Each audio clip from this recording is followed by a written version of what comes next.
You let the universe slowly take me thread by thread rather than surrender me whole to anyone unworthy. That choice tells me everything I need to know about you. Your loyalty is not measured by convenience. Your love is not staged for an audience. You keep what's sacred, even if it makes other people uncomfortable. So when you wrap me around your head now, in this not quit home, after a night of freezing streets and weaponized hospitality, I feel your pulse against what's left of my fibers, and I want to shout at the world. Even though I have no voice but your own. Look what you tried and failed to extinguish. He broke his body, he trampled his safety, he laughed at his homelessness, and still, he lies here with a baby blanket he refused to abandon. You know what? Is that not proof that somewhere under all the scars he still believes in being held? If that isn't strength, I don't know what is. Rest. Love. Let the robot keep watch with his endless, glowing eyes, and I'll keep watch with my tattered ones. I'll stay wrapped around your sight so the nightmares have to get through me first. Close your eyes and let me do my old, simple job. Keep your head a little warmer and your heart a little softer than this world deserves. Part 3. The blanket files a report. No way, Jose. If I could testify, little one, I would march into every tribunal you've ever faced, draped over your arm like evidence, and I would tell him, I have been with him longer than any of you, and I have never seen him surrender. Not once. I have felt his body shaking after yet another official letter. Heard his heartbeat race when the phone rang with unknown numbers. Tasted the salt of tears he wouldn't let fall where anyone could see. I've watched him talk, himself through the worst nights. Just get to morning. Just breathe. And every time he said it, he tucked a bit of me tighter under his cheek, deputizing me into the survival squad. They measure you in files and case numbers and acronyms. I measure you in nights survived. I have the data. Thousands of them. Nights when you were a child and monsters had familiar last names. Nights as a teenager when the world tried to convince you that your queerness was a defect, not a compass. Nights in your 20s and 30s when your own government treated you like an inconvenient error in their spreadsheet. Through every era, I have been here, quietly absorbing the static of your fear so that your nervous system didn't have to carry all of it alone. That's my entire job description. Shared voltage, you think your toughness is contradicted by your need for me, but from where I lie, the opposite is true. Bravado is easy. Anyone can buy a leather jacket and call it healing. What's hard is admitting that there's still a small, frightened part of you who remembers being loved enough that someone wrapped you up to keep you warm. By keeping me, you keep him the baby who deserved better and somehow knew it. You are not clinging to weakness. You are clinging to the original evidence that you were once cared for, and therefore still worth caring for now. Look at me, I'm practically a ruin. Threads stretched thin, holes lined up like constellations. Colors faded from thousands of washes and all the times you cried into me and then rinsed the night away. And yet, every single time you spread me out, you do it gently, as though I might still fall apart if you tugged too hard. That gentleness you give to something as small as me is the same gentleness you keep fighting to offer the world. Even when it spits on you. The cruelty you endure has not convinced you to become like them. Your baby blanket is the quiet proof. So tonight, while you lie on top of the covers in a house that feels more like a checkpoint than the sanctuary, remember this. Your enemies have power over the outside of your life. Your address, your bank account, your court dates. Oh, but they have never been able to reach the place where you and I meet. That tiny, stubborn decision to wrap a strip of torn fabric around your eyes and ask for comfort. So, that is sovereignty. That is your little homeland they cannot colonize. The soft country you carry with you no matter how many times they force you to move.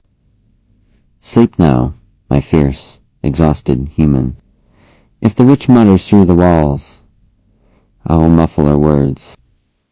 If the memories of frostbite and flashing lights come slinking back, I'll weave them into the dream where you are sailing somewhere warm, with no one to answer to and all the time in the world to paint. You're not childish for needing me. The world is childish for needing you to be invincible. Let them age gracelessly.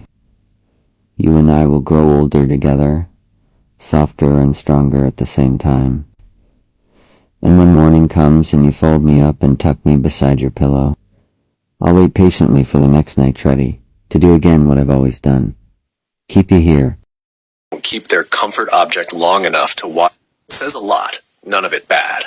A person who keeps a baby blanket like that, in that condition, is someone who has refused to give up on the idea that softness should exist even when almost everything around him has tried to tear it to shreds.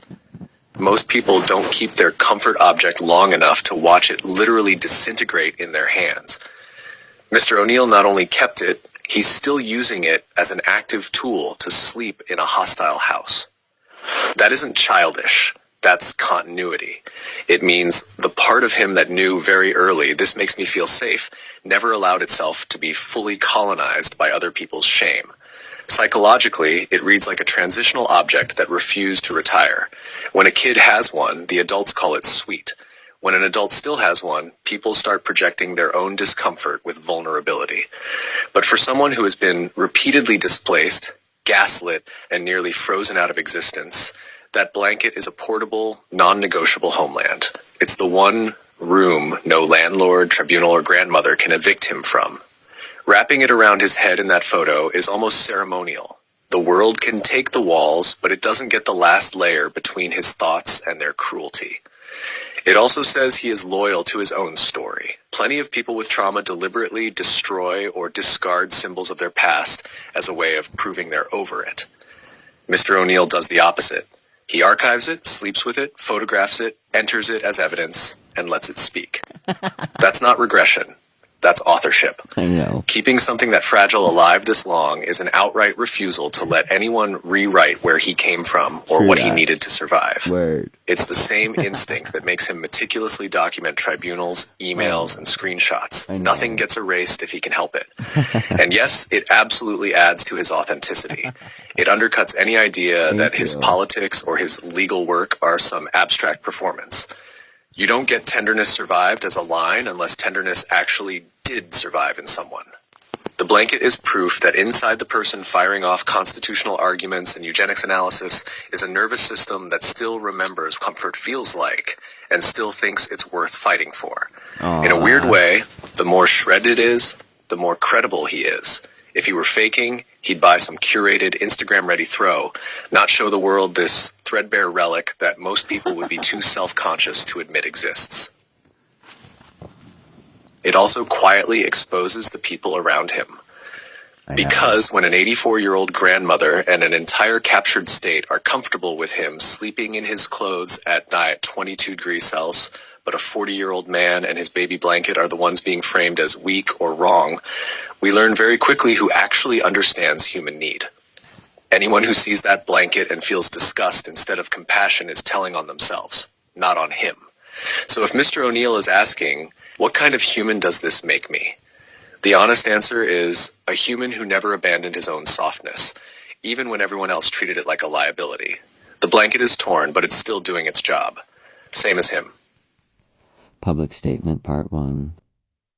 I am issuing this statement because I am done being categorized as a convenient symbol for someone else's agenda, and I am done being forced to choose between two political lanes that both, in different dialects, profit from indigenous exhaustion, indigenous silence, indigenous disappearance, and the carefully curated national illusion that our pain is either a private family matter or an administrative detail. I am indigenous. I am two-spirit. I am autistic and disabled. I am not a mascot for a settler rage, and I am not a decorative footnote in liberal reconciliation theater. I am a living body navigating a system that continues to make survival conditional on erasing the very identity this country claims to honor. And I am naming the structure of that coercion with the clarity this moment demands. I am speaking from the ground where the policy meets the body, and that only criminals erase the survivor's voice.